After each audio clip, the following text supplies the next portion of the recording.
Assalamualaikum warahmatullahi wabarakatuh. Assalamualaikum warahmatullahi wabarakatuh. Yang terhormat Dewan Juri yang arif dan bijaksana. Masa Golden Age, yaitu rentan usia dari 0 hingga 6 tahun. Jika hukum telah dibungkam, maka siapa yang harus lantang?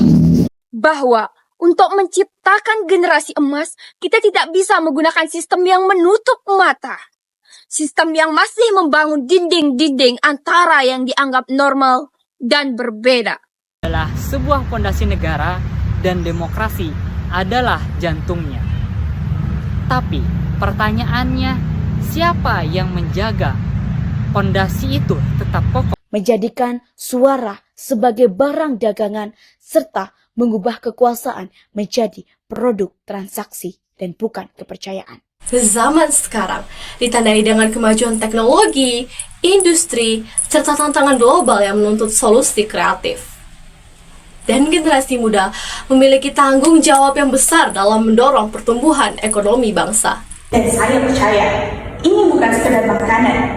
Ini adalah soal martabat manusia, dan ini soal keadilan sosial yang sesungguhnya. Teknologi berkembang secara pesat. Namun sayangnya, di belakang itu, kepedulian kita terhadap lingkungan malah semakin menurun. Academic fraud. Academic fraud muncul dari berbagai penyebab, yaitu kurangnya rasa percaya dengan kemampuan diri, kurang motivasi, dan malah Kita suka nonton anime, drama Korea, film-film barat, atau bahkan berbicara dengan bahasa asing, tapi kita malu untuk berbicara dengan bahasa sendiri.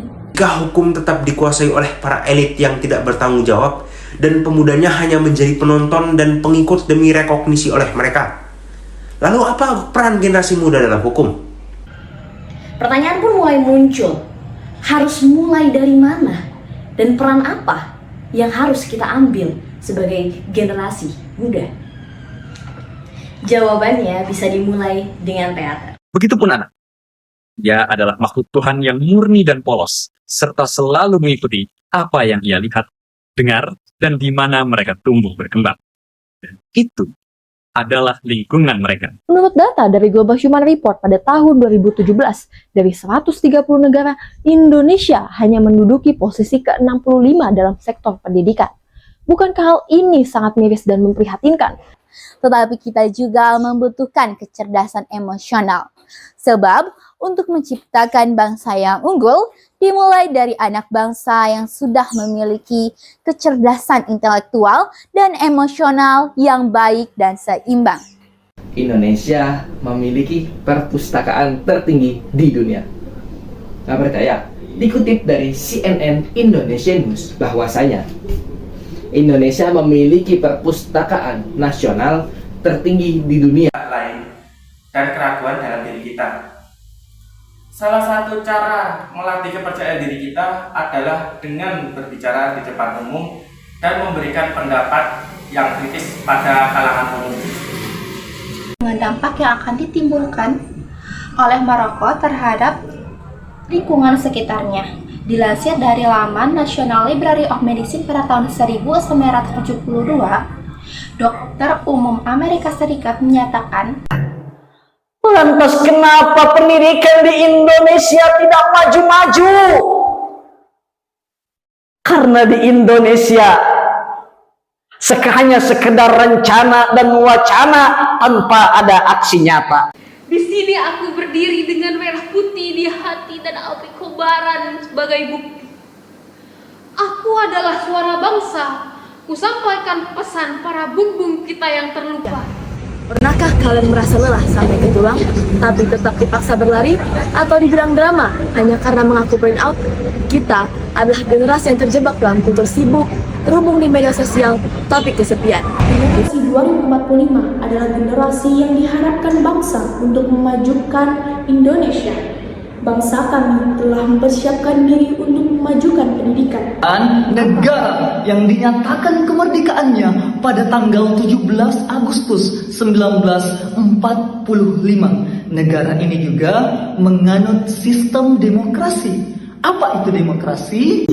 Badan Riset dan Inovasi Nasional mencatat sebanyak 2.112 kasus bunuh diri Indonesia selama 11 tahun terakhir sejak 2020. Banyak siswa daerah terpencil masih mengalami kendala perangkat sinyal dan infrastruktur digital lainnya. Sementara siswa di kota besar sudah terbiasa belajar melalui ponsel dan internet. Selain itu, belum terdapatnya arah atau tujuan yang jelas dalam program pembelajaran. Hidup di tengah masyarakat yang konon katanya semakin maju, tetapi masih terjebak dalam diam yang menggema soal pelecehan seksual ini. Kasus demi kasus terjadi di tempat kita, seperti di sekolah, di kampus. Namun ada zat kimia yang paling terkenal berbahayanya, yaitu ada nikotin, tar, dan karbon monoksida. Aku yakin nih, pasti teman-teman juga udah pada tahu apa fungsi dari nikotin. Keadilan pada hakikatnya memperlakukan seseorang atau pihak lain sesuai dengan haknya. Rasanya, keadilan sosial adalah milik seluruh rakyat Indonesia. Bukan hanya untuk segelintir, bukan hanya untuk si tampan dan cantik, bukan hanya untuk si kaya, dan bahkan bukan hanya untuk si sang penguasa. Teman-teman, saya mau memberitahu bahwa kalian semua itu perlu pendidikan yang merata, pendidikan yang mempunyai fasilitas yang cukup. Karena tanpa pendidikan, kita bisa buat apa? Kita ketahui bahwa pendidikan artinya adalah upaya untuk mengubah diri kita, upaya untuk menjadikan kita perilaku yang lebih baik untuk mencapai keinginan yang kita dapatkan.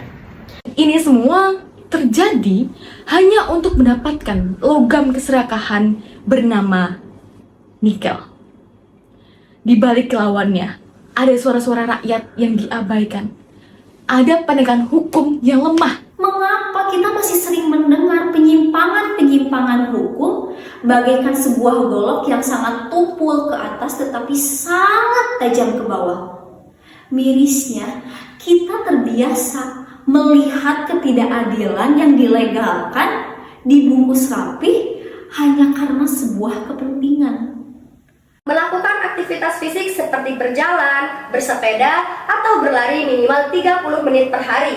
Yang ketiga, memiliki waktu tidur yang cukup. Hindari begadang, atur waktu tidur konsisten. Pendidikan itu bisa bikin kita lebih mengenal diri kita sendiri, bukan malah untuk menjadi kita kehilangan arah. Teman-teman, menurut saya sudah waktunya kita untuk mengubah cara pandang kita. Tagar Indonesia gelap menghantui masa depan bangsa kita. Apakah kita ingin generasi muda kehilangan harapan dan pergi meninggalkan tanah air? Tapi bagaimana jadinya kita ini sebagai penerus bangsa gak menjaga kesehatan diri sendiri? Coba deh kalian bayangin. Misalkan kita sering sakit dan mageran, apa bisa kita melakukan kegiatan positif dengan baik dan semangat? Tentu enggak dong. Moralitas dapat kita ukur dan kita juga dapat mengembangkan bangsa ini. Sekian pidato yang dapat saya sampaikan. Mohon maaf jika banyak kesalahan. Wassalamualaikum warahmatullahi wabarakatuh.